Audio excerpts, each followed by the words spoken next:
What is going on, my people? Welcome back to the channel for another album review. I'm your boy Naseem the Dream. If you're new to the channel, go right on ahead and hit that subscribe button, hit the bell as well to always keep notified on my newest content. Today I will be reviewing this new Yeat project, To Alive. Californian Noah Oliver Smith, better known as Yeat, is out with his 6th project, To Alive. This is a rapper that's pretty young in the game. He's been big for about 3 years, and to be honest, this is a rapper that I haven't really been too familiar with. I've heard of the name, but I haven't really been familiar or recall coming through anywhere across his music. And I really wasn't sure what to expect going into this project. I kind of just knew that he was some kind of alternative hip-hop artist, but that's about it. And this record wastes no time when diving into this full hard-hitting instrumental with the song Poppin', which I thought was a pretty good start to come off this strong. I just really wasn't expecting it. I think that's the reason why I liked it so much. And I thought the beat on this track was pretty solid too. I really like the synths on the playlist and the way everything's just mixed. It just feels like it's constantly morphing into something new. However, I do not feel the same with the next song, Outside, featuring Young Thug. The tone and energy feels like it's deducted by 50%, and the writing for this track is just sour. I am liking the autotune use a lot for Yeat on a lot of these tracks, but in particular with the song Real 6, that adds a lot to the melody, and I'm really liking Yeat's flow on this song in particular. The distortion just adds so much to these synths, just making them so grimy and crunchy. I really just like the acrylic design, and it just almost feels like it's some kind of hip-hop 90s zombie arcade game theme. And the way these subs are layered that can feel like they're ringy or metallic, I really think they can be throat-grabbing to the listener. And for a good minute, the energy really stays intact and consistent on here. I can already feel the heat coming from the pit at this show, and dear fucking God, is it gross. And the gross ones are lit. Speaking of lit, I am indeed feeling a lot of the influences coming from Playboi Carti's Die Lit. It just reminds me of a lot of how the rap flows were onto that record, with it just has this most banging, energetic instrumental with the sound, but no content into the lyricism.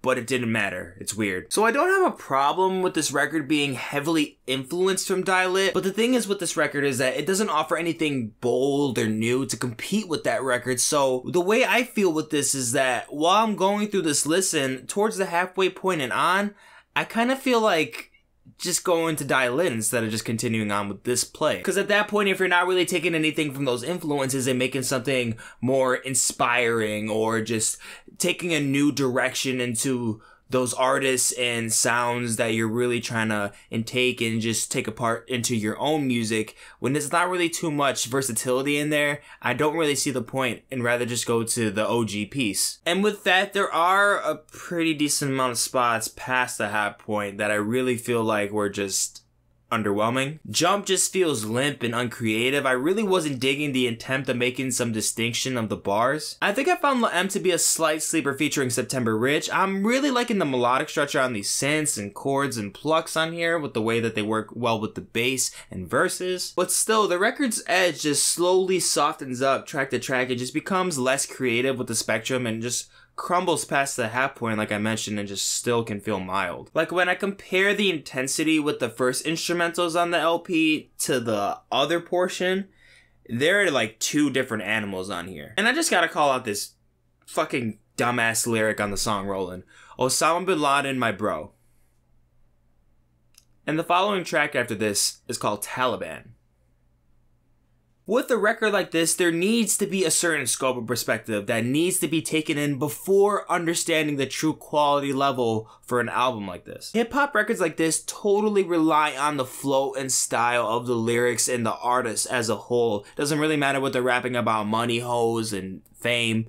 It's all basic shit that you heard before. But if they got style, it's poppin'. And this can set up a lot of artists at a disadvantage, and just for how demanding hip-hop can really be for witty bars and impactful thoughts. But to me, as long as you hypnotize the listener with a great instrumental and fun, tight flow enough to fill the room with the intensity that it needs, that's all that matters for this kind of music. That's literally the biggest reason why so many hip-hop artists are able to pull shit off like this, when the lyricism is just nothing or just utter garbage, but if the beats are compounded with just the most power of a raging bull, it'll work crazy good. Like with some examples, We gotta pick with Uzi, of course, like Playboi Carti that I mentioned, Future, Migos. So stating everything I just said, everything about my rating I think is fair and suited for this record with everything that I have to look upon for criticism.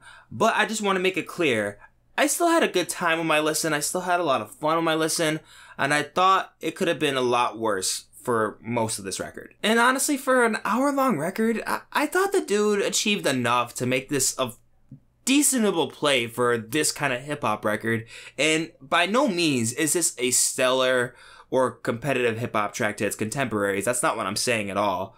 I'm just saying I was booling. I'm gonna give Yeat's To Alive a 55%. Guys, as always, thank you so much for watching the video. If you enjoyed, go ahead and like, share, and comment down below what you thought about the record. And if you're not already, subscribe to the channel. Down in the description, you'll see all the separate tracklist ratings I have for the album, more videos, and also the links to my social media accounts so you can keep up with me on the daily.